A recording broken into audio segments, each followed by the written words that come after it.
Toute négociation se nourrit essentiellement de la présence physique. La poignée de main, le contact visuel, le repas partagé et les longues réunions dans des salles de conférence étouffantes sont des instruments de travail de tous les jours. Et pour cause, les négociations en face à face sont plus fructueuses que les négociations en ligne, indiquent plusieurs études. Elles fournissent de précieux indices verbaux et non verbaux, tels que le langage corporel et le ton de la voix qui favorisent la communication et la consolidation de liens durables. La pandémie Covid-19 a réduit les réunions en face à face ainsi que les déplacements, mais les négociations sont toujours possibles. Ci-après sont présentées quelques pratiques pour négocier à distance. Le recours à la négociation en ligne est désormais incontournable dans la mesure où il permet de franchir les distances à moindre coût et rapidement.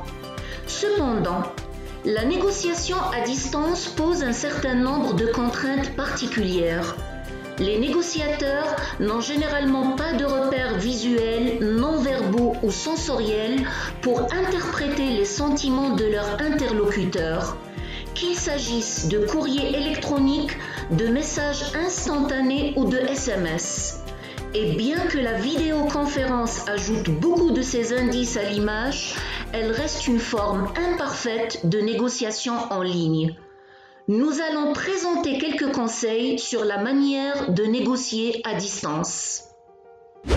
Les recherches sur l'influence des émotions sur la négociation montrent que les gens sont moins habiles à transmettre leurs émotions telles que l'empathie, la gêne, la colère, l'intérêt et le mépris par courriel.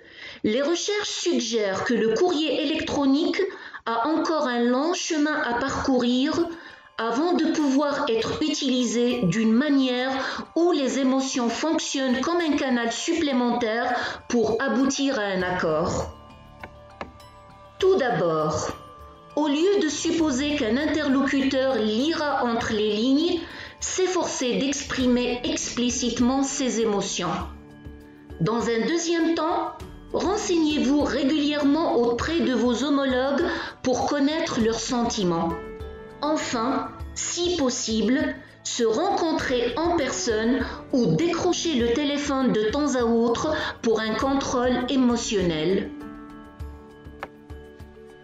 Comparé aux négociations par courriel et par téléphone, la vidéoconférence est souvent perçue comme un mode de négociation privilégié. Elle permet aux participants de tirer profit des signes visuels et verbaux de l'autre. Cependant, ce type de négociation présente de nombreux désavantages en comparaison avec la négociation en présentiel. Lors d'une vidéoconférence, la visibilité de l'autre personne et de son environnement est moindre que dans un face-à-face. Il est impossible de voir ce qui se passe en dehors du cadre étroit. Pour compenser ces déficits visuels, il convient de garder les gestes de la main à l'intérieur du cadre afin que l'interlocuteur puisse les voir. Aussi, il faut minimiser autant que possible les distractions sonores et visuelles et s'assurer de porter une tenue vestimentaire adaptée aux affaires. Enfin, résistez à l'envie de consulter votre courrier électronique ou de vous occuper des questions hors écran. Quiconque participe régulièrement à des vidéoconférences est bien conscient des difficultés techniques rencontrées lors du parcours. Des problèmes de connexion ou des pertes soudaines d'audio et ou de vidéo lors d'une réunion ne sont pas rares. De tels dysfonctionnements risquent de perturber le déroulement d'une négociation ou de nous irriter, voire nous empêcher de négocier au mieux de nos capacités. Avant les réunions importantes, familiarisez-vous avec les nouvelles applications de la vidéoconférence, mais gardez à l'esprit que des difficultés techniques peuvent encore survenir. Lorsque la confidentialité d'une négociation est primordiale, la vidéoconférence peut poser des problèmes particuliers.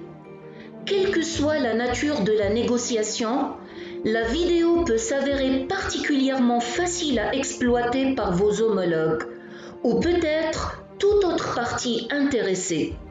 Des personnes pourraient écouter discrètement votre interlocuteur et éventuellement le conseiller hors écran.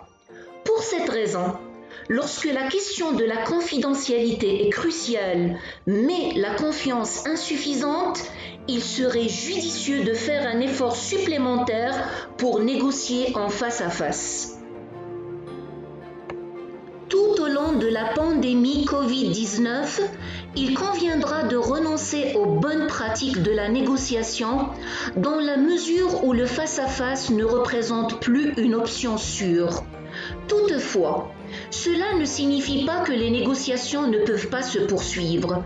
Grâce à la panoplie des moyens de communication dont nous disposons, des appels téléphoniques aux vidéoconférences en passant par les SMS, nous sommes en mesure de maintenir nos activités en dépit de la distance qui nous sépare. En voici 5 grandes lignes. Si l'économie a grand besoin d'être stimulée, il convient de bien réfléchir avant de lancer une négociation de grande envergure en ligne. En Chine, la première nation saisie par Covid-19, la plupart des entreprises ont reporté les introductions importantes en bourse en attendant que les négociateurs puissent se déplacer en toute sécurité et rencontrer les investisseurs à New York, Tokyo et dans d'autres centres financiers. D'autant plus qu'en raison des fluctuations effrénées de la bourse, la fiabilité des évaluations est difficile à obtenir. Pourtant, les petites introductions en bourse ont pu progresser et ont permis aux entreprises de présenter leurs produits aux investisseurs à distance. Si le développement de relations en face-à-face et la diligence raisonnable sont nécessaires, il sera probablement préférable de retarder les pourparlers coûteux. Même lorsqu'ils travaillent à domicile, les négociateurs ont à leur disposition un arsenal étourdissant de moyens de communication. Appels et conférences téléphoniques, vidéoconférences, courriels et textes. Lequel choisir? Tout au long de votre négociation, optez pour l'outil le mieux adapté à la tâche à accomplir. Au début d'une négociation en ligne, vous pourriez vous concentrer sur l'établissement de relations et l'évaluation de l'intérêt de l'autre partie à conclure un accord. Si c'est le cas, une vidéoconférence vous donnera de nombreux indices, verbaux et non-verbaux, tels que le contact visuel, le langage corporel et le ton de la voix, en plus de rassembler éventuellement de multiples interlocuteurs dans des endroits dispersés. Par la suite, les courriels et les applications de partage de fichiers peuvent être les meilleurs moyens d'échanger des propositions détaillées et de collaborer sur des documents.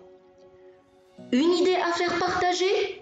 Optez pour un SMS ou un dialogue en ligne avec WhatsApp. Si un échange vous irrite ou vous rend confus, décrochez le téléphone pour faire le point. Parce qu'il manque de repères verbaux et visuels, les courriels et les textes peuvent facilement être mal compris. En cette période d'incertitude et d'anxiété, les malentendus et les conflits peuvent être d'autant plus probables. Si un homologue garde le silence, ne présumez pas qu'il s'agit d'une personne qui ne sait pas s'y prendre ou qui vous ignore juste pour avoir le dessus. Ne soyez pas aussitôt vexé si un message vous semble brusque ou grossier. Au contraire, prenez contact avec votre homologue pour savoir s'il va bien, ainsi que ses proches, et demandez-lui s'il a besoin de quelque chose. Outre le fait qu'il s'agit de la meilleure solution, gardez en tête que notre humanité collective permettra d'instaurer la confiance, d'établir des relations et de parvenir à un accord plus durable. Au cours de la crise actuelle, les gens sont souvent tiraillés entre leurs bons et leurs mauvais instincts. Nous pouvons citer quelques exemples édifiants. de collectivités mobilisées en faveur des malades et des victimes du confinement, ainsi que des personnes paniquées qui accumulent des biens. En état d'alerte élevé, il est possible que nous vacillions de façon similaire lors d'une négociation en ligne. Pourtant, les négociateurs qui adoptent une approche de collaboration et de gain mutuel sont plus performants que ceux qui ont un esprit gagnant-perdant, confirment les experts en négociation. Alors, tâchez d'élargir le gâteau de valeur en demandant à votre interlocuteur quels sont les intérêts profonds qui se cachent derrière ses exigences. Offrez-lui une concession qu'il va apprécier en échange d'une plus grande part de ce que vous appréciez. La disparition du coronavirus et la levée des restrictions sociales, les négociateurs pourront à nouveau se rencontrer et se serrer la main. Or, compte tenu de la facilité et des économies que permettent les pourparlers par téléphone et en ligne, nombreux sont ceux qui seront tentés de maintenir la négociation exclusivement à distance. Ce serait une erreur, car il en résulterait inévitablement des accords moins satisfaisants. Si vous souhaitez lancer de nouveaux partenariats par le biais de la négociation en ligne, songez à vous rencontrer physiquement lorsque cela ne présente aucun danger. Par la suite, tout en profitant des outils virtuels disponibles pour la négociation, rappelez-vous combien il est important de se réunir périodiquement en face à face pour discuter de l'évolution de la négociation et pour envisager de nouvelles possibilités de collaboration. En conclusion, quand bien même on se trouve de part et d'autre de la table virtuelle de négociation, on est sur le même bateau. Il serait profitable pour tous de faire preuve d'éthique, d'humilité et de vigilance.